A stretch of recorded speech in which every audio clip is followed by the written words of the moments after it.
friends, and welcome to the channel Angry Engineer.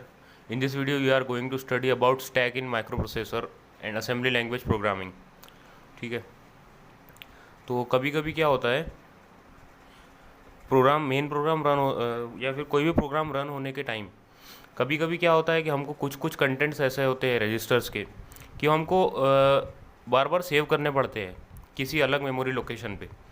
ठीक है, अब असेंबली लैंग्वेज प्रोग्रामिंग की बात लूँ तो इसमें फॉर एग्जांपल अगर मैं एड्रेस की बात लूँ इसमें, ठीक है, जैसे कि हमने सब रूटीन पढ़ा, सब रूटीन में डिटेल्ड वीडियो बन चुका है। ठीक है, सो सब रूटीन जब हमने पढ़ा तो उसमें क्या करते थे हम, जो नेक्स्ट इंस्ट्रक्शन रहती थी तो नेक्स्ट इंस्ट्रक्शन का हमको जो एड्रेस है सब रूटीन पे जाने से पहले उसको सेव करना पड़ता था ताकि हम रिटर्न के टाइम वहीं पर आए। ठीक है, सो हम क्या करते थे, उसको मेमोरी स्पेसिफिक मेमोरी लोकेशन पे डालते थे। ठीक है, तो वो वहाँ पे जो यूज़ होती थी वो थी स्टैक। ठीक है, तो ऐसे टाइम पे जो नेसेसरी होता है कि कुछ कंटेंट्स हमको रजिस्टर का सेव करना पड़ता है कहीं कोई वक्त पे। ठीक है, तो ऐसे वक्त पे हम यूज़ करते हैं स्टैक। ठीक है, अब स्टैक क्या है,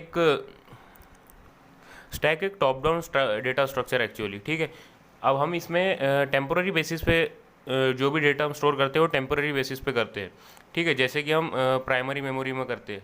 ओके, सो अब स्टैक में डेटा कैसे स्टोर होता है, फॉर एग्जांपल अगर ये मैं इसको कंसिडर करूँ, ये ब्लॉक ऑफ मेमोरी है, अगर हमने इसको एज अ स्टैक कंसिडर किया, ठीक है, ये डिफरेंट उसके एड्रेसेस है। तो देखो, जो अब हम कैसे इसमें पुट करेंगे डेटा पता है, ऐसे ऊपर से। ठीक है, और जब डेटा हम पुट करते हैं उसको बोलते हैं हम पुश ऑपरेशन।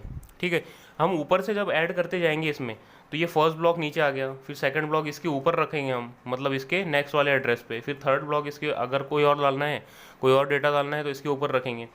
और जब निकालेंगे, जब इसमें से ये ब्लॉक्स निकालेंगे डेटा के, ठीक है, तो हम इधर से या फिर बीच में से ऐसे नहीं निकाल सकते। जो हमने आखिरी में डाला है, समझो ये वाला ब्लॉक अगर मैंने डाला है इसमें, तो ये वाला ब्लॉक मेरे को पहले निकालना पड़ेगा, उसके बाद मैं कोई भी ब्लॉक इसके पहले नहीं निकाल सकता। ठीक है, मेरे को ये ब्लॉक निकालने के लिए भी ये तीनों ब्लॉक मेरे को निकालने पड़ेंगे। ठीक है, सो ये इस मेथड पे स्टैक काम करता है। ठीक है, यानी last in and first out, last in and first out, यानी लास्ट में जो आएगा वही पहले निकलेगा। ठीक है, इसको लीफो बोलते हैं। आप कंसिडर करो कि ये टेबल पे ये 5 बुक्स रखी हुई है, ठीक है, जो कि अनऑर्गेनाइज्ड फॉर्म में है। अब मेरे को क्या करना है, इसको ऑर्गेनाइज करना है। ठीक है, तो अब मैं क्या करूँगा, जो पहले नंबर की बुक है उसको सबसे पहले उठाऊँगा, दूसरी जगह स्टोर कर दूँगा। ठीक है, तो 1 नंबर आ गया नीचे, फिर सेकंड नंबर वाले को उसके ऊपर रखूँगा, थर्ड नंबर वाले को उसके ऊपर, फिर फोर्थ वाले को उसके ऊपर और फिफ्थ वाले को उसके ऊपर, ताकि जब भी कोई इसका नीडी पर्सन कोई अगर बुक उठाए तो सबसे पहले कौन सी उठाना चाहिए उसने, फिफ्थ वाली। ठीक है, सो फिफ्थ वाले को सबसे ऊपर जो रहेंगे हम उसको नंबर दे देंगे 1, ऐसे ही नंबर देते जाएंगे हम 1 to 5। ठीक है, सो ऐसे हम पार्ट्स के ऐसे जब हम रख रहे हैं तो सबसे पहले बुक जो ऊपर वाली उठ रही है, सिर्फ नीचे वाली हम उठा नहीं सकते, तो इसी को बोलते हैं हम स्टैक वाला इम्प्लीमेंटेशन। ठीक है, अभी अगर मैं ये वाला स्टैक कंसिडर करूँ, ये है 1 2 3 4 5 ब्लॉक्स का एक स्टैक। ठीक है, मतलब 5 मेमोरी लोकेशंस का एक स्टैक। ठीक है, तो अभी इसमें 2 डेटा पुट है, एक्स और एक्स, तो ये जो ऊपर वाला एक्स है इसको बोलते हैं हम स्टैक टॉप, और ये जो नीचे वाला है इसको स्टैक बॉटम। ओके, सो जो 2 रजिस्टर्स होते हैं, ठीक है, रजिस्टर ऑर्गेनाइजेशन पे भी फुल लेंथ वीडियो बन चुकी है डिटेल में, उसको भी आप पहले देखो। तो ये जो स्टैक सेगमेंट रजिस्टर और स्टैक पॉइंटर रजिस्टर, इसके बारे में भी डिटेल में आप वहाँ पे पढ़ो, उसके बाद यहाँ पे आपको आसानी से समझ आ जाएगा। ठीक है, सो जो स्टैक सेगमेंट है, मतलब जो सेगमेंट रजिस्टर है स्टैक का, तो वो क्या कंटेंट करता है इसमें, स्टैक का बेस एड्रेस। ठीक है, और उसके बाद जो स्टैक पॉइंटर है उसमें वो कंटेंट करता है ऑफसेट एड्रेस स्टैक का। ठीक है, तो अब इसको ये दोनों का यूज़ करके हम बनाते हैं फिजिकल एड्रेस मेमोरी लोकेशन का। ये जो है ये फिजिकल एड्रेस है। ठीक है, ये दोनों का यूज़ करके हम फिजिकल एड्रेस बनाते हैं कोई भी स्टैक के मेमोरी लोकेशन का। ठीक है, ताकि हमको अगर कोई पर्टिकुलर एलिमेंट तक अगर स्टैक के पहुंचना है तो हम ये दोनों का यूज़ करते हैं। ठीक है, तो स्टैक में इनपुट मतलब डेटा पुट करने के लिए और डेटा निकालने के लिए इसमें 4 टाइप की इंस्ट्रक्शंस है। ठीक है। उसमें पहली है पुश, सेकंड है पॉप, उसके बाद push F and pop F. Push जो यूज़ होती है वो डेटा इंसर्ट करने के लिए होती है on the stack top, okay. और जो पॉप होती है वो टॉप से डेटा निकालने के लिए यूज़ होती है, और जो पुश एफ और पॉप एफ है वो फ्लैग्स को इंसर्ट और निकालने के लिए होती है, ठीक है। वो उसको अभी हम डिटेल में पढ़ेंगे। So first instruction is push instruction, जो कि डेटा इंसर्ट करने के लिए यूज़ होती है, ठीक है। तो अब इसका सिंटेक्स क्या है, पुश सोर्स, पहले पुश लिखना पड़ेगा वो इंस्ट्रक्शन का नाम, और उसके बाद लिखना पड़ेगा सोर्स। तो सोर्स में क्या आएगा, सोर्स में मतलब कोई भी डेटा आएगा, डेटा या फिर उसका कोई लोकेशन, ठीक है, कि मतलब कौन सा डेटा स्टैक में पुश करना है, ठीक है। अगर मैं कंसिडर करूँ कि अगर मैं यहाँ पे लिख दूँ AX, रजिस्टर AX,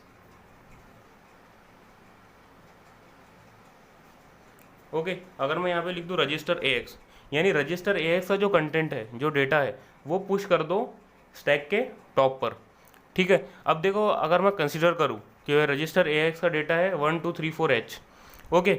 सो अब मेरे को फिजिकल एड्रेस फाइंड करना है स्टैक के टॉप का, ठीक है। तो मेरे को कहाँ जाना पड़ेगा, स्टैक सेगमेंट और स्टैक पॉइंटर के पास, ठीक है। स्टैक सेगमेंट की वैल्यू अगर कंसिडर करोगे 4000H है, और स्टैक पॉइंटर की वैल्यू 1200H है, ठीक है। तो अब मेरे को ये दोनों का यूज़ करके फिजिकल एड्रेस फाइंड करना पड़ेगा। अब फिजिकल एड्रेस कैसे फाइंड करें, इस पर भी डिटेल्ड वीडियो बन चुकी है, आप प्लेलिस्ट रेफर करो, वहाँ पे आपको सभी वीडियोस मिल जाएगी, ठीक है।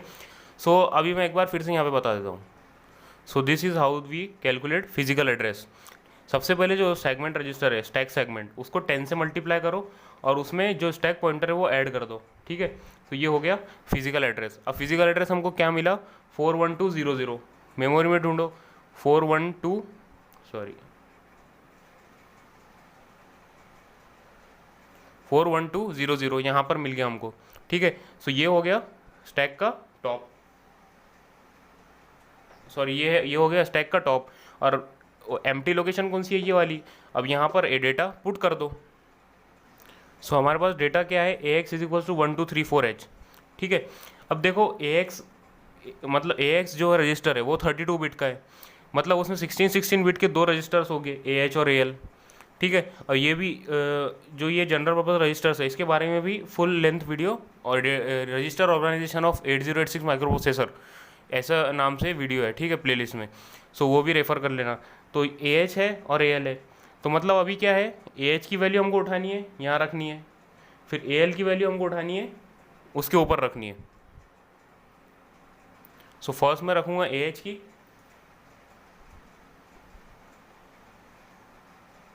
ओके। सो इस टाइप से हमको वैल्यूज़ ये दोनों भी 16 बिट के वैल्यूज़ दोनों भी, सॉरी 8 बिट, 16 बिट का एक्चुअली AX है, और ये दोनों 8 बिट के, ठीक है।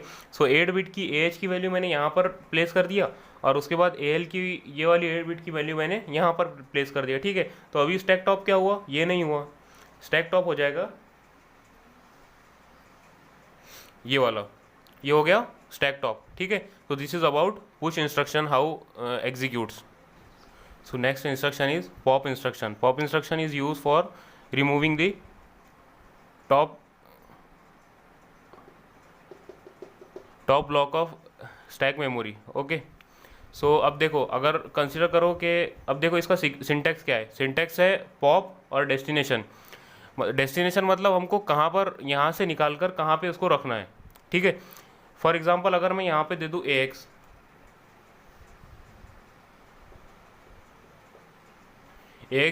जनरल पर्पस रजिस्टर में अगर मेरे को रखना है उसको, ठीक है। तो अब मेरे को क्या करना पड़ेगा, मेरे को करना पड़ेगा यहाँ से फिजिकल एड्रेस कैलकुलेट, जो स्टैक सेगमेंट को देखना पड़ेगा पहले, फिर देखना पड़ेगा स्टैक पॉइंटर को।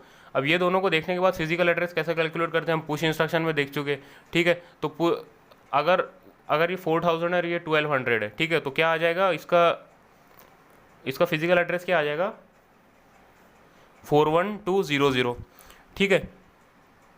सो फिजिकल एड्रेस आ जाएगा स्टैक के टॉप का, ठीक है। अब स्टैक के टॉप से हमको डेटा रिमूव करना है।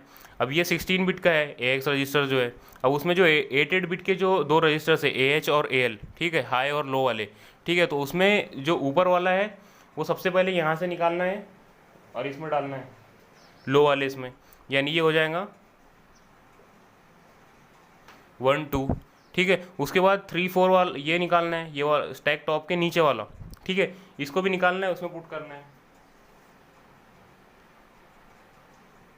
ओके, सो ऐसे यहाँ से हम वैल्यूज़ पॉप करेंगे, ठीक है। इसके बाद दो और इंस्ट्रक्शन है, push F and pop F. So third and fourth instruction is push F and pop F. Push F क्या, पुश एफ का हम कब यूज़ करते हैं, जब हमको फ्लैग रजिस्टर्स के कंटेंट स्टैक मेमोरी में डालना है। फ्लैग रजिस्टर्स के कंटेंट हम तब डालते हैं मेमोरी में जब प्रोसेसर इंटरप्ट होता है, ठीक है। तो पुश एफ का सिंटैक्स भी सेम है, पुश एफ, इसके बाद में कोई भी ऑपरेंड हमको देना नहीं है। उसके बाद पॉप एफ है। पॉप एफ हम जब हमको स्टैक मेमोरी से जब हमको वापस से फ्लैग्स में 16 बिट के है दोनों भी इंस्ट्रक्शन, तो हमको जब भी फ्लैग स्टैक मेमोरी से फ्लैग्स में वापस से कंटेंट डालने हैं, ठीक है, तब हम यूज़ करते हैं पॉप एफ। ओके, इसका भी सिंटैक्स सिर्फ ऑप कोड है, उसके साथ ऑपरेंड नहीं लगता, ठीक है। सो अब जब भी हम पुश या पॉप, वो पुश एफ हो या पॉप एफ हो या फिर पुश या पॉप सिंपल वाले ऑपरेशन हो, जब भी हम परफॉर्म करेंगे, ठीक है, तो जो एस पी की वैल्यू है, यानी जो स्टैक पॉइंटर की वैल्यू है, वो होंगी इंक्रीमेंट या डिक्रीमेंट, ठीक है। अगर हम पुश ऑपरेशन परफॉर्म करेंगे तो एस पी की जो वैल्यू है स्टैक पॉइंटर की, तो वो वैल्यू हो जाएगी 2 से इंक्रीमेंट, ठीक है। ऑफसेट एड्रेस रहता है एसपी में, ठीक है। सो इसलिए वो जो ऑफसेट एड्रेस है वो 2 से इंक्रीमेंट हो जाएगा। और अगर पॉप एफ हम एग्जीक्यूट करेंगे इंस्ट्रक्शन, ठीक है, तो उसमें फिर एसपी की जो वैल्यू है वो 2 से डिक्रीमेंट होगी। सॉरी, पॉप इंस्ट्रक्शन जब हम एग्जीक्यूट करेंगे तब एसपी की वैल्यू इंक्रीमेंट होगी, ठीक है। और पुश जब इंस्ट्रक्शन हम एग्जीक्यूट करेंगे तो एसपी की वैल्यू डिक्रीमेंट होगी। Okay, so this was all about stack and it's related instructions. Hope you understand and make sure you like and subscribe to the channel.